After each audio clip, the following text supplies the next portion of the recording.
Bismillahirrahmanirrahim. Alhamdulillahirabbil alamin. Wa bihi nasta'in ala umuri dunya waddin. Wassalatu wassalam ala asyrafil anbiya wal mursalin sayyidina maulana Muhammadin wa ala alihi wa sahbihi ajma'in. Qala al-musannif al-imam hujjatul Islam Abu Hamid Muhammad bin Muhammad al-Ghazali rahimahullah wa nafa'ana bi'ulumihi. Wal khairatu wat ta'atu kulluha hiya allati turadu biha al-akhirah wasyururu kulluha hiya allati turadu biha ad-dunya lal akhirah wa mailun nafsi ila al-khairatil ukhrawiyyah wa insirafuha 'anid dunyawiyyah huwa alladhi yufarriguha lidh-dhikri wal fikri wa la yata'akkada dhalik illa bil muwadhabati 'ala a'mali ta'at wa tarkil ma'asi bil jawarih لأن بين الجوارح وبين القلب علاقة حتى أنه يتأثر كل واحد منهما بالآخر فترى العضو إذا أصابته جراحة تألم بها القلب وترى القلب إذا تألم بعلمه بموت عزيز من أعزته أو بهجوم أمر مخوف تأثرت به الأعضاء وارتعدت الفرائس وتغير اللون إلا أن القلب هو الأصل المتبوع فكأنه الأمير والراعي والجوارح كالخدم والرعايا والأتباع فالجوارح خادمة للقلب بتأكيد صفاتها به إلى آخره. Maksud daripada perkataan Al-Imam Hujjatul Islam Al-Ghazali rahimahullah, kebaikan dan taat semuanya adalah yang dikehendaki dengan akhirat. Kebaikan dan taat semuanya adalah yang dikehendaki dengan akhirat. Dan semua kejelikan semuanya adalah yang dikehendaki dengan dunia, tidak akhirat. Sembahyang itu bisa menjadi satu kebaikan, bisa menjadi satu taat apabila sembahyang itu dikehendaki dengan akhirat. Bersedekah menjadi satu kebaikan, menjadi satu perbuatan taat apabila dimaksudkan dengan sedekah itu adalah akhirat.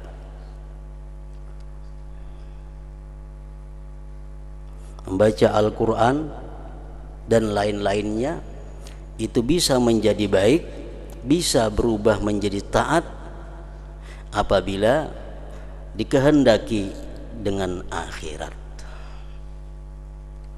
Bahkan sesuatu perbuatan yang mubah, perbuatan yang boleh, apabila dikehendaki dengannya itu yang boleh adalah akhirat, maka yang boleh tadi berubah nilainya menjadi taat. Yang dimaksudkan dengan akhirat itu adalah takut atas api neraka atau ingin masuk ke dalam surga, atau untuk mendapatkan keridhaan Allah Subhanahu wa ta'ala, itu termasuk di dalam kalimat akhirat. Orang bersedekah dengan tujuan agar terhindar dari api neraka, atau dia bersedekah dikehendaki dengan sedekah itu agar dia bisa masuk surga, atau dikehendaki dengan sedekah itu agar dia bisa mendapat keridhaan Allah. Nah, sedekah itu adalah merupakan satu kebaikan dan taat karena dikehendaki dengannya akhirat tadi. Perbuatan yang boleh seperti makan perbuatan yang boleh. Tapi kalau makan itu kita maksudkan dengan akhirat, makan itu kita kehendaki dengan akhirat, aku makan tujuannya agar bisa bertenaga sehingga aku bisa menuntut ilmu, sehingga bisa aku beribadah kepada Allah. Nah, maka makan tadi pun berubah menjadi kebaikan. Makan itu pun berubah nilainya menjadi satu ketaatan, karena dikehendaki dengan makan itu tujuan akhirat. Dan semua kejelikan semuanya adalah yang dikehendaki dengan dunia, tidak akhirat. Apapun perbuatan kita, baik yang taat pada zahirnya, apalagi yang boleh, maka apabila kita maksudkan dengan perbuatan itu adalah duniawi, maka itu berubah menjadi satu kejahatan. Orang yang sembahyang, tapi dia menghendaki dengan sembahyang itu agar mendapatkan pujian orang. Dia bersedekah, dengan sedekah itu dia menghendaki agar disanjung orang. Nah, maka sedekah itu bukan lagi kebaikan, dia menjadi satu kejelikan. Kenapa? Karena dikehendaki dengan sedekah itu dunia, tidak akhirat.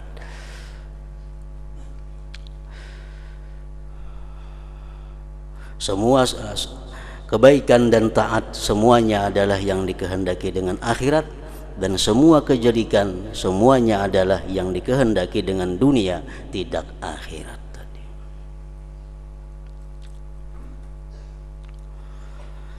Dan kecenderungan diri kepada kebaikan-kebaikan yang bersifat ukhrawi, dan kecenderungan diri artinya keinginan hati,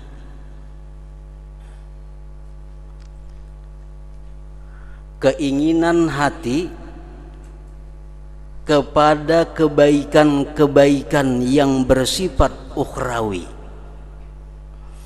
Ingin hati sembahyang, ingin hati membaca Al-Quran, ingin hati bersedekah, ingin hati menuntut ilmu,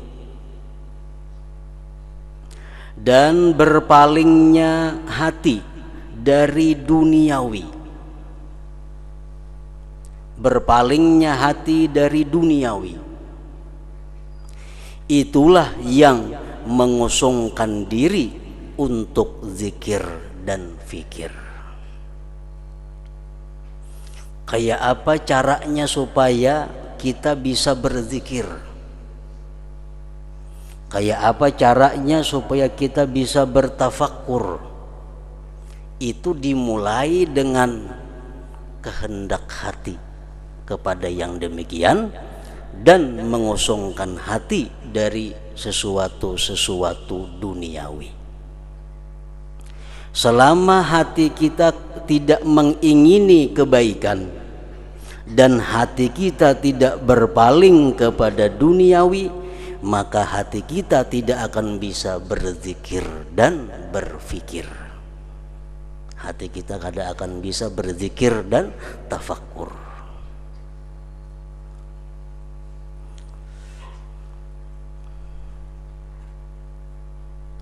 Jadi keinginan hati hendak membaca Al-Quran, hati kita ingin hendak membaca Al-Quran, itu berarti hati kita kosong dari duniawi. Jakanya hati kita ini berisi duniawi, tentunya kada ingin kepada baca Quran. Nah, hati kita ingin membaca Al-Quran, itu berarti hati kita kosong dari duniawi. Di saat hati kosong dari duniawi itulah kita bisa membaca Al-Quran, kita bisa berzikir dan tafakkur tadi.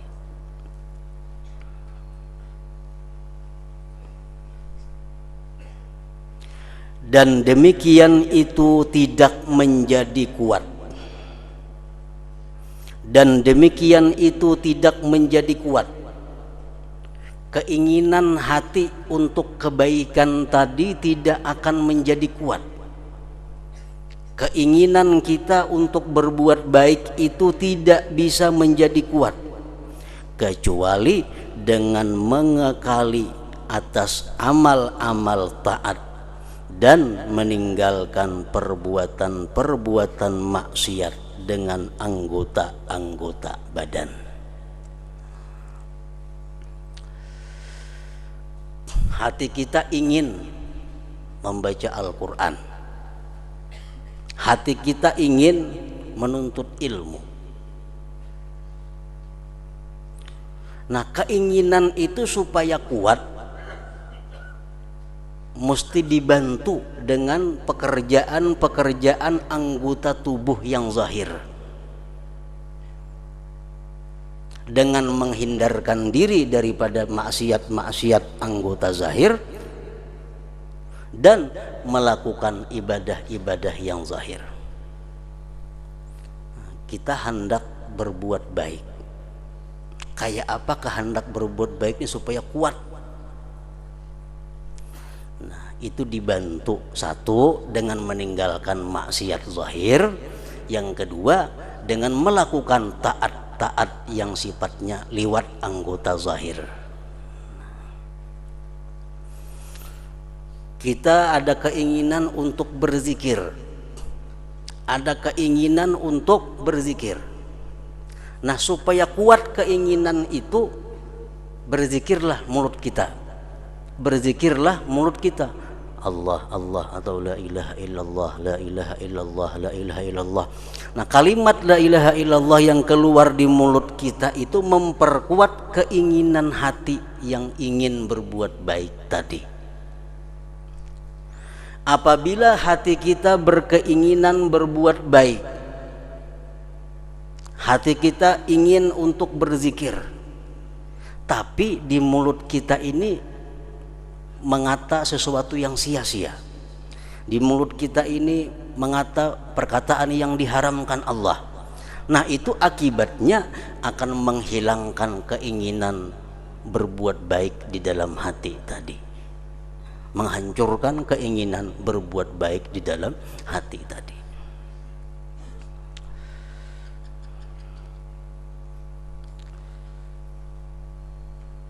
Jadi begitu hati kita ini ada ingin untuk baca Quran, cepat baca Quran. Hati kita ingin membaca salawat, lah kasih mulut kita membaca salawat. Karena salawat yang keluar di mulut itu akan memperkuat kehendak hati membaca salawat tadi. Apabila hati kita ingin membaca salawat, kaina, nah keinginan itu akan hilang. Keinginan di hati itu akan hilang sedikit demi sedikit, akhirnya kada ada sama sekali. Nah, jadi itu artinya anggota tubuh kita yang zahir ini, tangan, mulut dan sebagainya, itu membantu untuk menguatkan keinginan yang ada di dalam hati kita. Karena antara anggota badan dan hati ada hubungan. Tangan ada hubungan ke hati, mulut ada hubungan ke hati, mata ada hubungan ke hati, telinga ada hubungan ke hati. Sehingga bahwasanya masing-masing terpengaruh dengan yang lain. Hati bisa terpengaruh dengan tangan, mulut, dan mulut pun bisa terpengaruh dengan hati.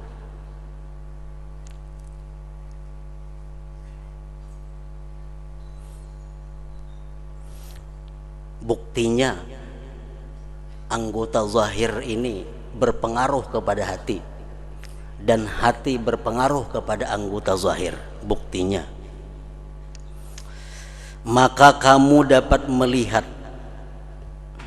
suatu anggota badan apabila terkena luka. Kita melihat anggota badan kita, umpamanya di wajah kita, kan wajah anggota zahir ngarannya. Kita melihat di wajah kita ini timbul bisul, maka hati merasa sakit. Sakit hati kita. Padahal nang sakit tuh wajah. Wajah nang kana bisul tuh wajah. Wajah anggota zahir, tapi hati kenapa sakit? Nah, itu menunjukkan bahwa anggota zahir berhubungan dengan hati, berpengaruh kepada hati. Dan kamu melihat hati apabila merasa sakit dengan mengetahui dengan kematian salah seorang dari teman-teman dekatnya, atau dengan mendadaknya sesuatu yang menakutkan, niscaya anggota badan terpengaruh dengannya, sendi-sendi bergetar dan warna muka berubah. Kita mendengar kabar orang yang kita cintai mati. Orang yang kita cintai mati. Hati kita sakit. Nah, muka jadi pucat. Sendi-sendi jadi bergetar. Padahal sakit nih hati. Cuma sakitnya hati ini berpengaruh kepada anggota zahir. Jadi saling memberi pengaruh.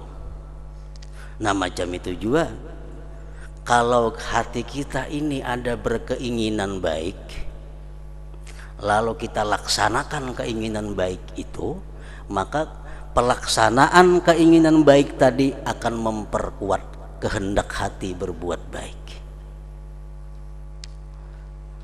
Hati kita hendak berbuat jahat, hati kita hendak berbuat maksiat, kita gawe maksiat itu. Nah, maka perbuatan maksiat itu akan menambah kuat kehendak jahat di dalam hati. Itu berhubungan antara anggota zahir dan anggota badan tadi.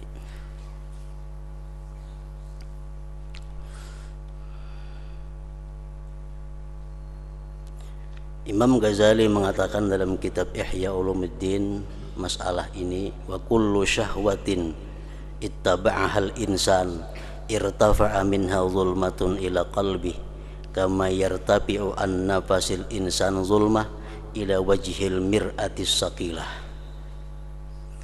Setiap perbuatan dosa yang kita lakukan, mulut, tangan, mata, perbuatan dosa kita lakukan, itu akan menimbulkan satu kegelapan di dalam hati. Jadi berhubungan ke hati. Perbuatan dosa yang kita lakukan itu akan menimbulkan zulmah, kegelapan di dalam hati. Hendak membayangkannya Jersidin, sebagaimana kita bernapas di cermin yang mengkilat. Ini cermin mengkilat, kita bernapas, otomatis cermin jadi kabur. Nah, macam itulah perbuatan maksiat zahir. Perbuatan maksiat zahir akan mengaburkan hati kita.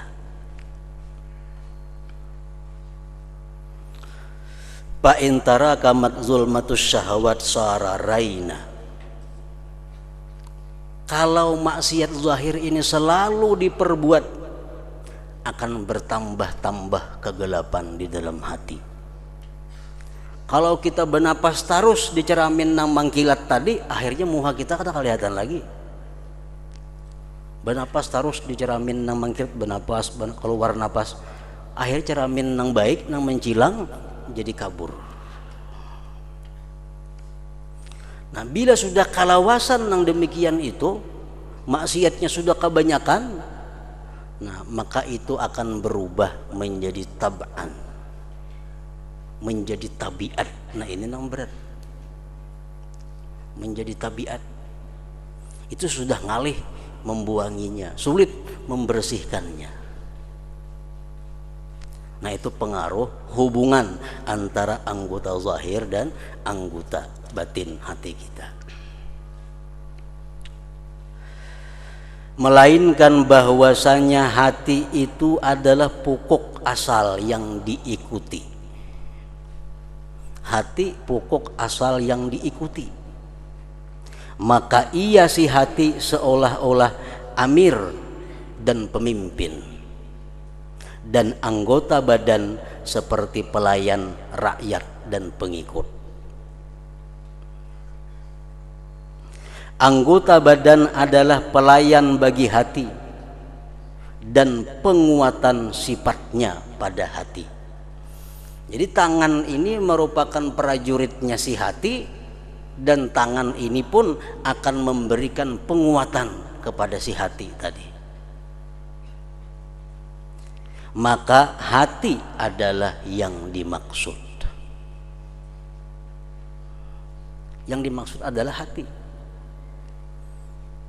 Sebagaimana kita dengar dahulu firman Allah, yauma la yanfa'u malu wala banun illa man atallaha biqalbin salim. Pada hari kiamat itu harta anak tidak ada gunanya. Yang bisa berguna apa? Hanya hati yang selamat. Nah, jadi yang dimaksud itu adalah hati. Tujuan intinya adalah hati. Dan anggota badan adalah alat yang menyampaikan kepada maksud tadi. Karena itulah Rasulullah sallallahu alaihi wasallam bersabda, inna fil jasadi mudghatan idza salahat salahal sairul jasad. Sesungguhnya dalam tubuh manusia ada segumpal daging yang apabila ia baik, niscaya baik sekalian tubuhnya. Nah, maksudnya segumpal daging itu adalah hati. Dari hati yang baik keluar tingkah laku yang baik. Dari hati yang baik keluar kata-kata yang baik. Orang yang berkata-kata kasar, berkata-kata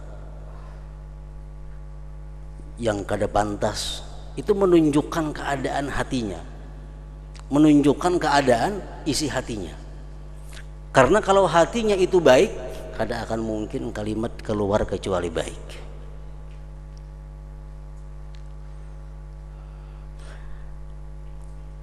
Rasulullah sallallahu alaihi wasallam bersabda, Allahumma aslihir ra'iyya war ra'iyah.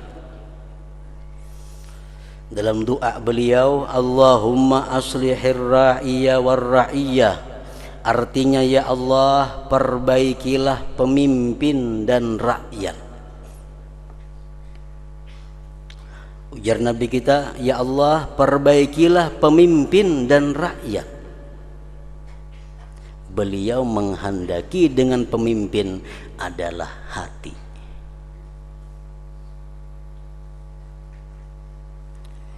Jadi artinya Allahumma aslihir ra'iyya war ra'iyah, Allahumma aslihil batina waz zahir. Ya Allah baikkan batin dan zahir. Karena zahir itu laksana rakyat, pengikut kepada yang batin.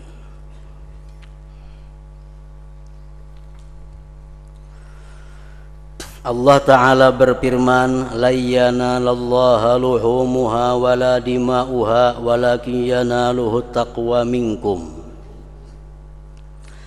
Artinya daging-daging kurban itu dan darah-darahnya sekali-kali tidak dapat mencapai keridhaan Allah, tetapi ketakwaan daripada kamulah yang dapat mencapainya.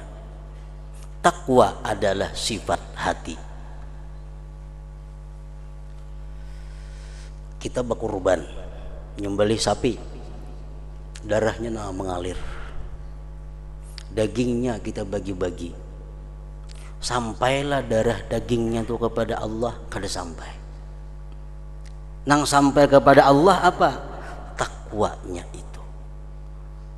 Kita berkurban itu tujuannya apa? Kita berkurban itu menjunjung perintah Allah. Takwa artinya. Dan itu sifat hati. Takwa sifat hati.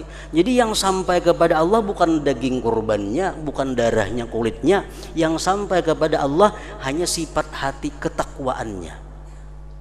Niat kita berkurban itulah yang sampai kepada Allah.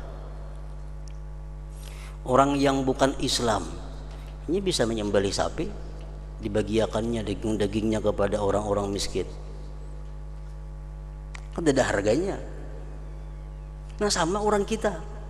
Kalau orang kita menyembelih kurban tapi bukan karena Allah, bukan karena takwa, sama orang kafir nyembelih kambing dibagi-baginya dagingnya. Yang sampai kepada Allah itu hanya niatnya. Niatnya menjunjung perintah Allah, yaitu takwa. Takwa adalah sifat hati.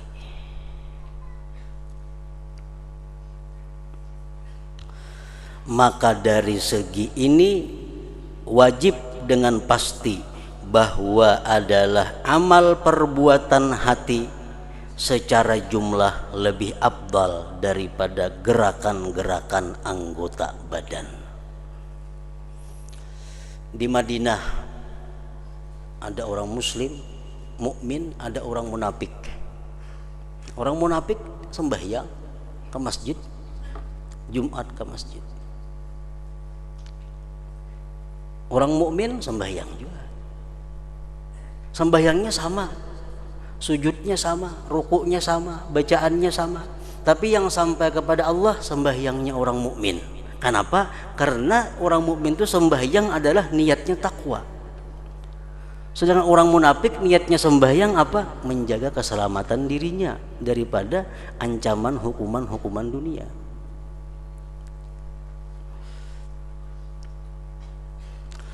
Kemudian wajib bahwa niat itu daripada keseluruhannya lebih afdal, karena niat adalah ibarat dari kecenderungan hati kepada kebaikan dan kehendaknya kepada kebaikan itu.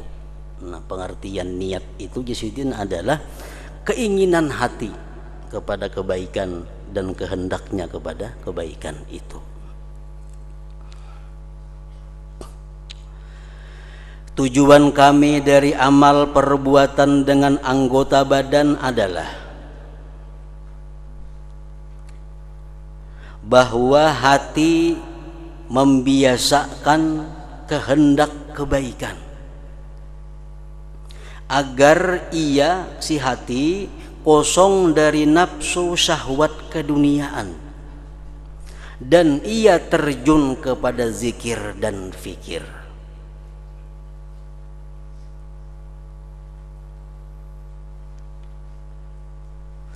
Maka dengan pasti hati lebih baik dengan dikaitkan kepada tujuan, karena ia bertempat dari diri maksud. Yang dimaksud itu apa? Yang dimaksud itu hati kita bisa berzikir dan tafakur. Yang dimaksud hati kita bisa berzikir dan tafakur, itu maksudnya. Agar hati kita bisa berzikir dan tafakur, itu mesti ada kehendak untuk itu, mesti ada keinginan untuk itu. Nah, keinginan ini akan kuat bila dibantu oleh anggota tubuh zahir, akan kuat bila dibantu tubuh zahir. Maka dengan pasti hati lebih baik dengan dikaitkan kepada tujuan, karena ia bertempat dari diri maksud. Yang dimaksud ini kan hati. Bila mana hati ini selamat, dia akan bahagia bertemu Allah, dia akan senang bertemu Allah, dia mati dalam keadaan bahagia. Tujuannya itu. Nah, kehendak berbuat baik itu dari hati, sedangkan perbuatan zahir hanya memperkuat.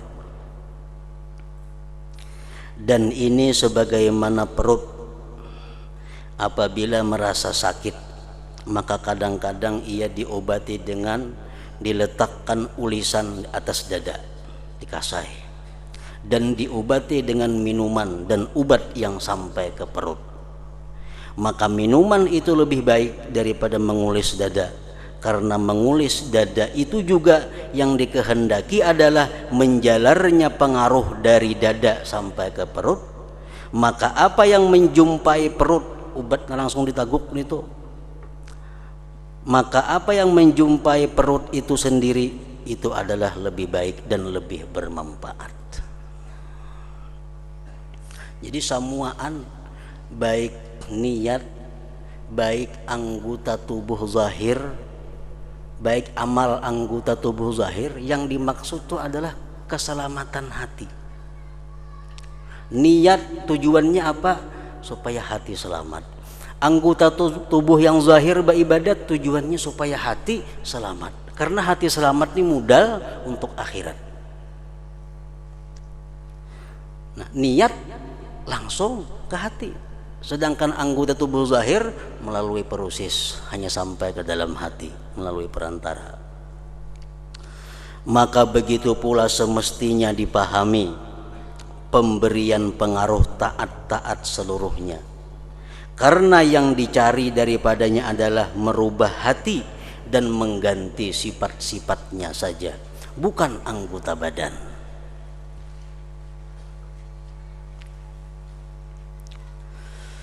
Maka janganlah kamu menyangka bahwa pada meletakkan dahi di atas bumi ada maksud dari segi bahwa itu mengumpulkan antara dahi dan bumi. Jangan dikira sujud itu tujuannya hanya untuk menyentuhkan dahi ke tanah. Jangan disangka bahwa sujud itu Allah menyuruh supaya dahi kita sampai ke tanah, inggit situ aja. Bukan itu. Tetapi Allah menyuruh kita sujud itu dari segi bahwa itu dengan hukum adat kebiasaan adalah memperkuat sifat tawadhu di dalam hati. Allah menyuruh kita sujud. Sujud itu meletakkan anggota tubuh yang paling mulia ke tempat yang paling rendah, bumi. Disuruh sujud. Tujuan Allah menyuruh sujud ini bukan hanya untuk meletakkan dahi di bumi kada, tapi untuk menguatkan perasaan tawadhu yang ada di dalam hati sewaktu sembahyang itu. Rasulullah bersabda, innamas shalah tamaskunun wa tawadhu'un ila akhir. Ujar Nabi, innama, hanya saja sembahyang itu adalah merupakan tamaskunun, perasaan hinanya diri. Wa tawadhu'un, dan sembahyang itu merupakan penampakan daripada rendahnya diri. Nah, rendahnya diri, hinanya diri itu akan menjadi kuat di waktu sujud. Karena sujud itu akan memperbuat tawadhu'nya hati. Kalau kita merasakan sembahyang itu bahwa kita adalah sangat hina. Pertama, kita sembahyang itu menjunjung perintah. Menjunjung perintah. Di situ kita sudah hina. Kenapa? Karena kita orang yang diperintah. Orang yang diperintah itu pasti hina. Makanya diperintah. Jadi sembahyang itu sebenarnya dari awal sampai akhir adalah menunjukkan betapa hinanya, rendahnya kita. Kita sembahyang menjunjung perintah Allah, berarti kita alangkah hinanya, kita diperintah. Nah, yang kedua, dalam sembahyang kita diatur gerak-gerik kada boleh lain pada itu. Nah, bertambah hina lagi kita. Dalam sembahyang kita kada boleh membaca sembarang apa nang dibaca selain nang diatur. Dalam sembahyang kita kada boleh memandang kepada apapun selain memandang kepada yang diatur. Nah, jadi sembahyang itu artinya apa? Diri kita sangat hina. Nah, mestinya sembahyang itu ada perasaan itu. Perasaan itu. Coba kita misal diperintahkan orang, ikam masuk penjara, hina kita. Begitu masuk kita ke penjara, diandak dalam kamar nang halus bebaya kau begarak, sangat hina lagi. Nah, kayak itulah sembahyang, kita diperintah sembahyang, diperintah bergerak sedemikian rupa, berkata sedemikian rupa, berarti kita alangkah hinanya waktu sembahyang itu. Nah, barang siapa orang sembahyang tapi kadang merasakan kehinaan dirinya, bahiyah khidaj, sembahyangnya kurang, kata Nabi. Orang tuh sembahyang tapi kadang merasa dirinya hina, tuh kurang sembahyangnya. Jadi sembahyang itu adalah kumpulan, tumpukan kehinaan manusia. Kiblat hanya boleh Ka'bah, kada boleh menghadap nang lain-lain. Bergerak 3 kali aja batal sembahyangnya. Nah, jadi perasaan hina nang ada di dalam hati kita waktu sembahyang itu diperkuat dengan sujud. Karena sujud itulah merupakan puncak daripada kehinaan seorang hamba, seorang manusia. Nah, Allah menyuruh sujud bukan hanya menandak dahi ke bumi, tapi tujuannya adalah untuk memperkuat perasaan tawadhu yang ada di dalam hati.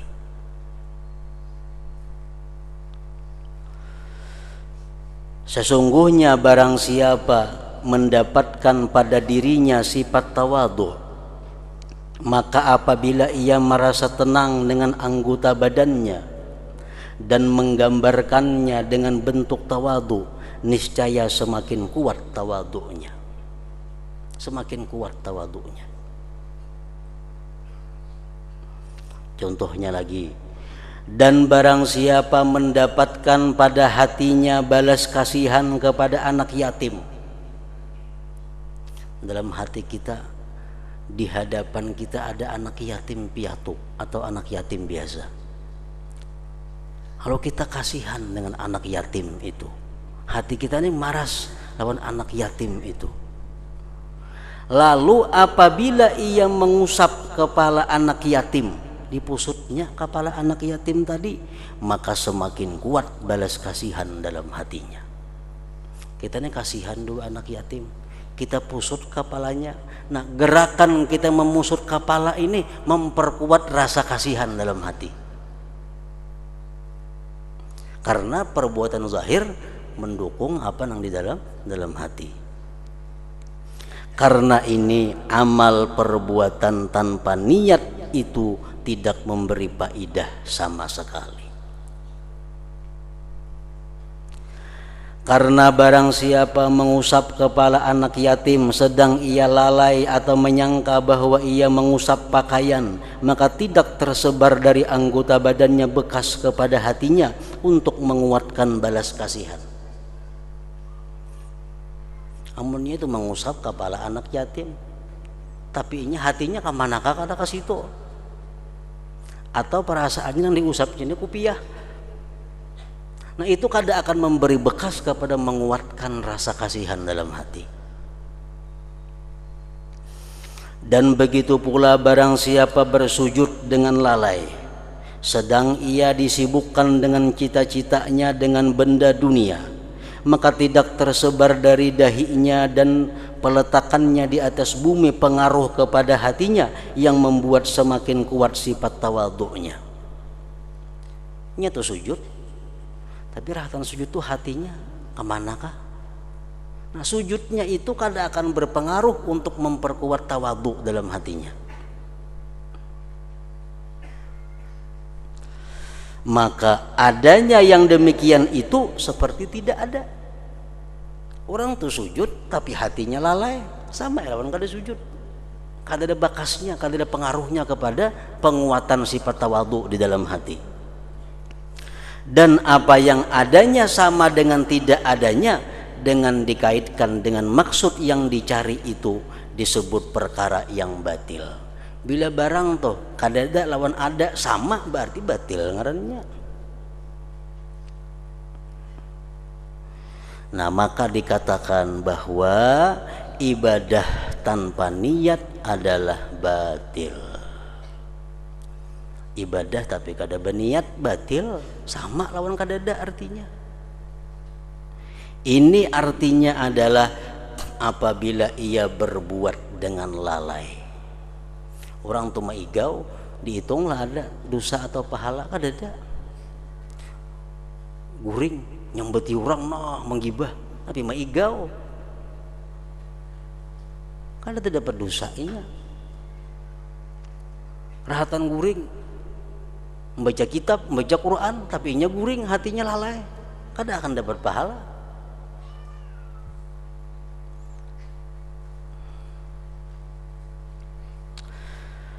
Lalu apabila ia maksudkan dengan perbuatan itu riya atau mengagungkan orang lain, Inya nih sujud lalai, itu 0 sama lawan kada sujud. Ini sujud cuma ria. Nah, sujud cuma ria. Maka tidaklah adanya itu seperti tidak adanya, bahkan ia menambah kejelikan padanya. Jadi ada 3 jenis sujud. Satu, sujud yang hadir hatinya, itu menambah sifat tawadhu dalam hatinya. Ada sujud nang lalai, 0 sama lawan kada sujud. Ada orang sujud cuma ria, itu akan menambah kejelikan dalam hatinya. Karena ia tidak menguatkan sifat yang dituntut penguatannya, bahkan ia menguatkan sifat yang dituntut mencegahnya, yaitu sifat ria, di mana ia adalah dari kecenderungan kepada dunia. Maka inilah segi adanya niat itu lebih baik daripada amal perbuatan. Dan dengan inilah pula diketahui arti sabda Rasulullah sallallahu alaihi wasallam, man hamma bihasanatin falam ya'malha kutibat lahu hasanah. Artinya barang siapa mencita-cita dengan suatu kebaikan lalu ia tidak mengerjakannya, niscaya ditulis baginya 1 kebaikan. Kenapa ditulis? Karena cita-cita hati adalah kecenderungan kepada kebaikan. Hati kita nih ingin berbuat baik itu sudah pahala, walaupun belum sempat terlaksana. Karena cita-cita hati adalah kecenderungan kepada kebaikan dan berpaling dari hawa nafsu dan cinta dunia. Dan itulah adalah puncak kebaikan. Dan hanya saja penyempurnaan dengan amal perbuatan itu menambah kebaikan semakin kuat. Maka tidaklah dimaksudkan dengan mengalirkan darah binatang kurban adalah darah dan daging, bukan itu yang dimaksud, tetapi kecenderungan hati meninggalkan cinta dunia dan mengorbankannya karena mengutamakan keridaan Allah Ta'ala. Ini tuh berkurban tadi bukan karena dagingnya, darahnya, tapi yang dinilai Tuhan adalah dia meninggalkan cinta dunia, mengeluarkan duit untuk dibelanjakan sapi, mengutamakan keridaan Allah Subhanahu wa Ta'ala. Dan sifat ini berhasil ketika kuatnya niat dan himmah, walaupun halangan menghalangi amal perbuatan. Kalau niatnya sudah ada, himmah keinginannya sudah ada, walaupun ada yang menghalangi, tetap dicatat sebagai 1 perbuatan kebaikan. Maka firman Allah Ta'ala, la yanallahu luhumuha wala dima'uha walakin yanaluhu taqwa minkum, artinya daging-daging dan darah-darah kurban sekali-kali tidak sampai kepada keridaan Allah, tinggal tidak sampai kepada keridaan Allah, tetapi ketakwaan dari kamulah yang dapat mencapainya. Takwa di sini maksudnya adalah sifat hati. Dan karena itulah Rasulullah sallallahu alaihi wasallam bersabda, inna qauman bil Madinah qad syarakuna fi jihadina. Rasulullah berangkat peperangan. Begitu sampai di tempat perang, beliau bersabda, ujar Nabi kita, ada kawan-kawan kita yang tinggal di Madinah tapi dia dapat pahala seperti kita. Sesungguhnya suatu kaum di Madinah telah bersekutu dengan kita pada jihad kita, sebagaimana telah dahulu disebutkannya. Karena hati mereka dalam kebenaran kehendak kebaikan, mengorbankan harta dan jiwa, keinginan dalam mati, dalam mencari mati syahid dan meninggikan kalimat Allah Ta'ala. Itu seperti hati orang-orang yang keluar pada jihad. Hanya saja mereka berbeda dengan mereka yang keluar dengan badan karena halangan-halangan tertentu, dengan sebab-sebab yang keluar dari hati. Dan demikian itu tidak dicari kecuali untuk menguatkan sifat-sifat ini, sifat-sifat hati tadi. Dan dengan makna-makna inilah dapat dipahami semua hadis yang telah kami sebutkan pada keutamaan niat. Maka datanglah kepadanya